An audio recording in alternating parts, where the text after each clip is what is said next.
Hello and welcome to a special edition from the Honest Football Podcast. I'm Craig Savage, and next to me is Mr. Daniel Cody. The breaking news came last night that Derby will enter administration. Mel Morris will put the club to the administrators, and that will give Derby an automatic 12-point deduction. Let's start, obviously, the thoughts of Derby entering administration. I think the sad thing to say, Craig, is it's probably not a huge surprise. I think obviously a lot of talk have been gone on the last few months about the EFL charges and the points deductions that may have come from that. I guess the timing of this one's come a little bit out of the blue, but I guess some cynics have already said it might be to try and reduce or at least calm the other charges, or maybe take it all in one hit rather than spreading it over a long time.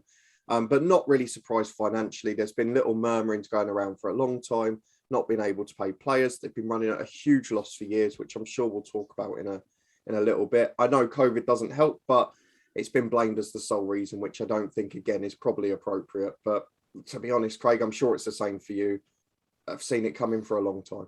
Yeah, I think that obviously the writing was on the wall for them for a very long time. When you start hearing about financial fair play, and you start talking about Sheffield Wednesday and other Championship clubs out like Middlesbrough don't seem to be impressed with what Derby were doing, and it's been a long time coming. But let's talk about their statement. Obviously, they blamed COVID. The EFL have responded saying you can't blame COVID because 91 other clubs in the Football League have had a little bit of a package to help themselves a little bit. So why are Derby solely blaming COVID when there have been other financial problems behind the scenes? Well, I think probably from a very simple point of view, they thought it was a very easy cover-up or a very easy way to try and push away some of the blame, which let's not be completely unfair here.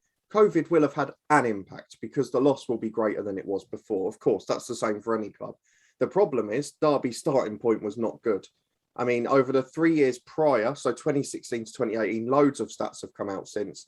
They're paying over 100% of their income in wages, which so many Championship clubs do chasing a dream. We'll talk about that in a bit because it's been a familiar pattern.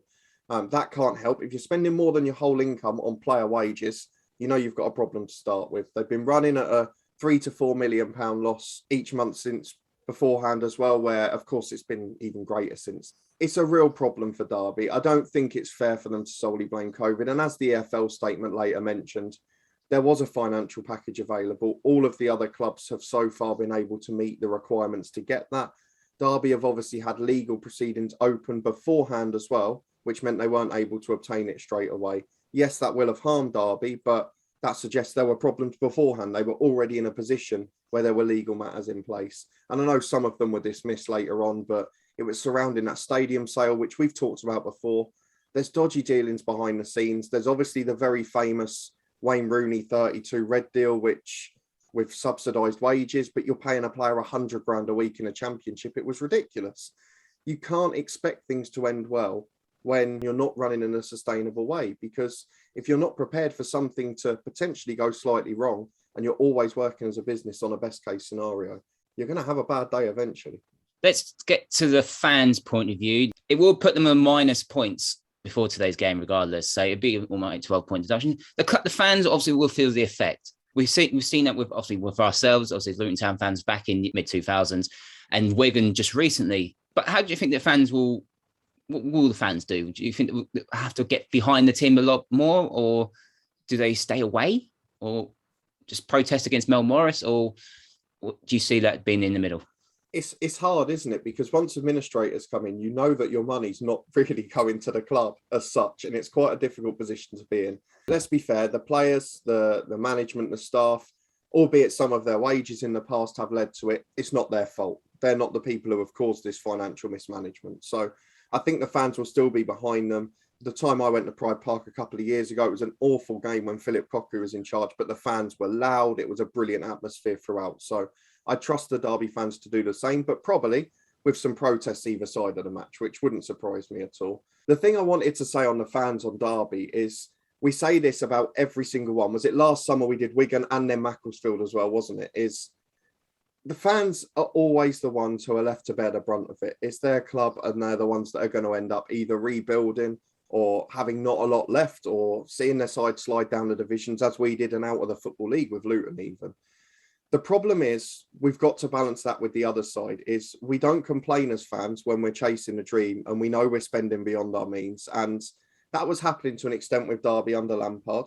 We knew that the wages, it was out there, the information, the wages were greater than the income, which isn't a sustainable business model. But we don't mind chasing it because we're going up to chase the playoffs. We might get into the Premier League.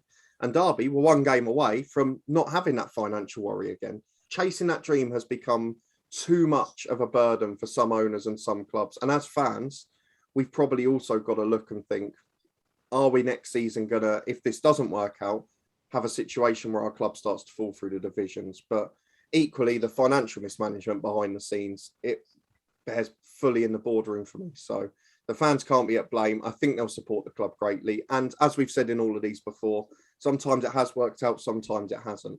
The most important thing is that the club survives. Yes, there might be a relegation. There might be some hard times with a slightly poorer team.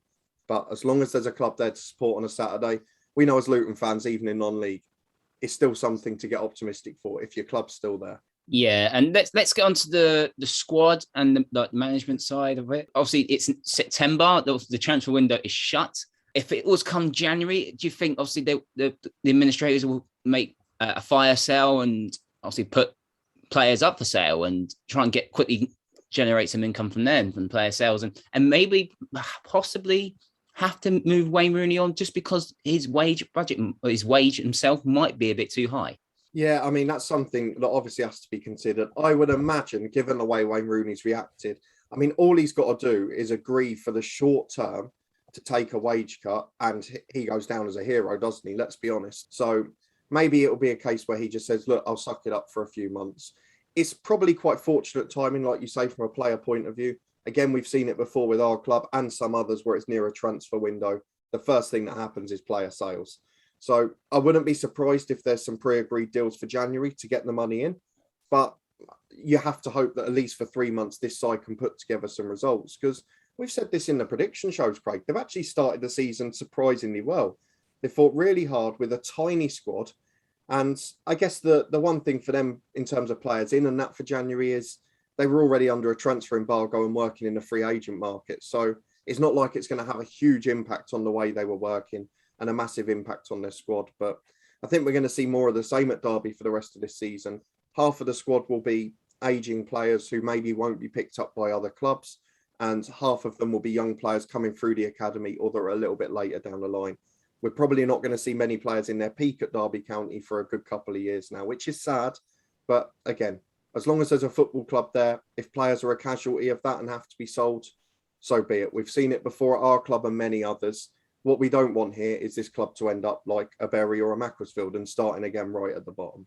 Absolutely. And Derby, just a quick stat, Derby will become the fifth championship side since 2004 to enter administration. Only one has survived at the end of the season in that league, and that was Crystal Palace. Do you think Derby will survive this season? Honestly, no.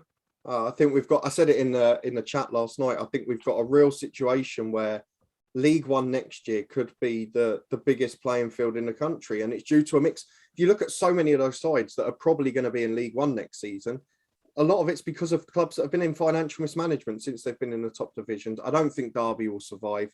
And I'll be honest, as a fan who's been through that with our club and had 3 successive relegations in our case, I don't think it's particularly important at this point. I think most Derby fans know they're probably going down to League One. I think we also know there's probably going to be more points deductions once the EFL ones are agreed. And if it goes anywhere beyond 12, then there's basically no chances there. So I think we have to put that into perspective. We're going to see 3 or 4 of the star players go in the winter. You look at Premier League clubs at the bottom of the league. I take ones that don't normally invest heavily. You look at like Burnley's obviously the prime example that normally comes up, that don't spend massive money. And obviously some of the promoted sides too. If you can pick up players like, say, a Tom Lawrence, and they're available instead of for 10 million, for 2 or 3 million, because the administrators need to raise money, there's going to be raids for players like that who can do a job as a squad player. So I think any of those that are sort of in their 20s that have got international experience are probably going to be off, and they're not going to survive as a result. But it's important the fans get behind what will be a very young team left. There will be those few dots of experience mixed with academy players, and give them a chance for League One. Let them know you're still there. and that you'll still support the club regardless. And with a club the size of Derby, with the fan base they've got, I'm sure it won't quite sell out every week moving forward, but there will still be a big fan base behind them there. And that's all they need to make sure they get through it. And they've still got a club to support at the start of next season.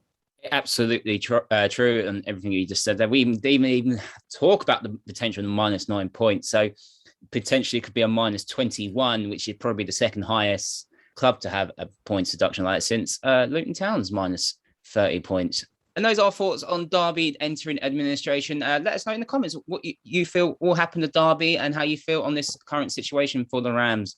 Give this video a like, subscribe to the Honest Football Podcast, and you can follow us on Twitter @HonestFootball3. And we'll see you next time.